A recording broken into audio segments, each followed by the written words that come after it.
Hey! Alors, je vous retrouve aujourd'hui dans une nouvelle vidéo qui va être une vidéo peut-être pas motivation, mais en tout cas en lien avec le sport pour certainement vous aider à faire de plus belles séances. Voilà, hein, on verra.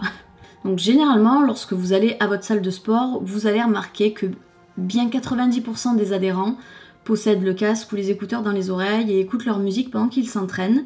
La plupart considèrent que c'est un stimulant, et d'autres viennent sans, et je fais partie de ces personnes justement qui viennent s'entraîner sans musique. Pourquoi ? Fut un temps, avant de faire mon break sportif, à chaque fois que j'allais à la salle, je ne partais jamais sans ma musique, sans mon casque ou mes écouteurs. J'écoutais à peu près tout ce qui me plaisait et tout ce qui était fait pour me stimuler durant ma séance. Du moins, j'essayais de m'en convaincre, mais dans la réalité profonde des choses, c'était pas vraiment le cas. Plus je faisais mes séances musicales, et puis j'avais l'impression que ça me distrayait en fait de ce que j'étais en train de faire. Je ressentais un peu comme si ma séance déjà passait beaucoup plus lentement. J'étais complètement déconcentrée, enfin j'arrivais pas à m'appliquer sur mes mouvements, je faisais du travail bâclé. Sans compter que selon la musique, vous avez des rythmes différents qui vont vous influencer à accélérer ou bien même à ralentir dans des moments où il faudrait peut-être pas le faire. C'était très déstabilisant, j'ai trouvé au bout d'un moment. J'étais énervée et je ressentais comme si ça m'asphyxiait le cerveau en fait de m'enfermer dans ma musique comme ça là et boum et boum et boum et boum. Alors que mon cerveau, finalement j'avais besoin de lui pour aller jusqu'au bout de mes efforts. Et une fois que j'en avais fini avec ce break sportif et que j'ai fait ma reprise là il y a pas très longtemps, j'y suis allée déjà la première séance sans les écouteurs. À la base c'était vraiment un oubli parce que j'avais perdu l'habitude, voilà, je me suis retrouvée à la salle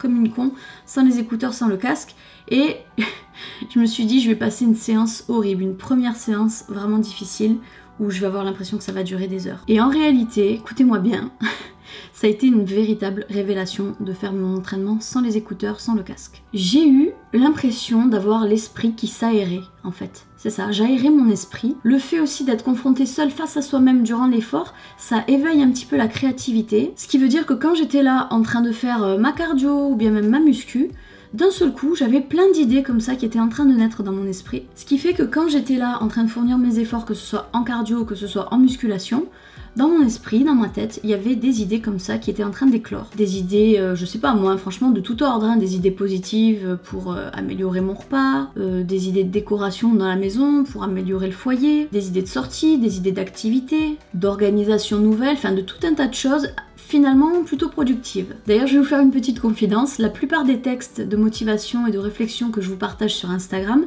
sont tout droit issus de ma tête lorsque je suis en train de fournir un effort à la salle. Après, bien sûr, la musique ne déconcentre pas tout le monde, ça c'est une évidence, sinon personne ne viendrait à la salle avec ses écouteurs. Mais personnellement, j'ai pas trouvé que ça a été ma meilleure expérience en fait. Et il y a aussi autre chose qui fait que j'apprécie justement de faire mes séances sans les écouteurs, c'est un détail mais pas des moindres, c'est que depuis que maintenant j'ai un œil nouveau en fait sur mon désir sportif, je cherche vraiment à ressentir mes séances pour pouvoir en profiter un maximum. Il faut pas oublier que avant de se faire un corps, ça reste un moment personnel et précieux que vous êtes en train de vous offrir. Donc c'est vrai que je veux entretenir ma forme, c'est vrai que je veux entretenir ma silhouette, mais je veux surtout et aussi entretenir ma tête. Quand je fais mes séances sportives, j'ai l'impression que ça me détoxifie l'esprit vraiment. Et je veux vraiment profiter de cette stimulation pour fabriquer des pensées et des idées productives pour ma vie. Voilà. Il faut vraiment que le sport ça devienne un tout. C'est pas que le corps, c'est le corps et l'esprit. L'un sans l'autre, ça matche pas du tout. Et c'est à ce moment-là qu'après, une fois que la séance elle est bien terminée et que j'ai les bras qui tremblent, les jambes qui tremblent et que je sens que j'ai vraiment tout donné, je me mets dans un petit coin de la salle, je bois mon shaker et en buvant mon shaker, je dégaine le bloc-notes sur le téléphone et je commence à noter toutes les idées qui me sont venues pendant que j'étais là en plein effort. Vous pouvez le faire en intercalant ça aussi pendant vos pauses si jamais vous avez peur d'oublier quelque chose. Mais voilà, je commence à tout répertorier dans le bloc-notes et quand je rentre chez moi, je sais précisément ce que je dois faire, comment je dois le faire, où je dois aller. Et voilà, je fais des petits arrangements par-ci par-là.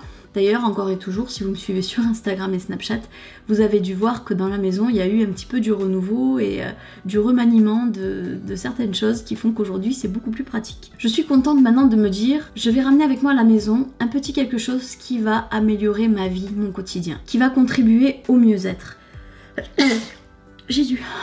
Après vous me direz peut-être que maintenant la plupart des salles de sport justement diffusent elles-mêmes leur propre musique sans qu'on ait besoin de ramener la nôtre avec le casque et les écouteurs et que ça doit quand même te déconcentrer un petit peu Kelly, non? Sauf qu'en réalité non, il y a une différence entre s'isoler soi-même dans sa musique et de l'écouter même relativement fort, hein, ça c'est la maladie du siècle, on écoute la musique bien fort dans nos écouteurs. Et entendre la musique voilà, qu'il y a autour avec une certaine distance, ça je dirais que ça appartient plutôt à l'ambiance de la salle, au même titre que le bruit des machines, que le bruit des gens, que leur conversation, tout ce tralala. La distance justement qu'il y a entre la musique et vos oreilles vous permet de rester toujours connecté avec vous-même. Et je pense sincèrement que ça fait partie des choses les plus importantes. Voilà, écoutez, j'ai terminé de blablater sur ce petit sujet. Je vous propose de venir en commentaire pour me raconter justement qu'est-ce que vous en pensez de la musique pendant l'entraînement. Est-ce que vous avez l'impression que ça vous stimule vraiment beaucoup? Est-ce que vous avez d'ailleurs des musiques à nous conseiller qui sont vraiment très stimulantes? Est-ce que vous êtes plutôt comme moi à penser que c'est plutôt distrayant? Qu'est-ce que vous recommandez d'ailleurs pour rester focalisé pendant votre séance? Je vous laisse le champ libre. Je vous laisse également à disposition mes réseaux sociaux si vous voulez venir me suivre au quotidien. Et je vous remercie de m'avoir regardé. Je vous fais de très très gros bisous. À bientôt.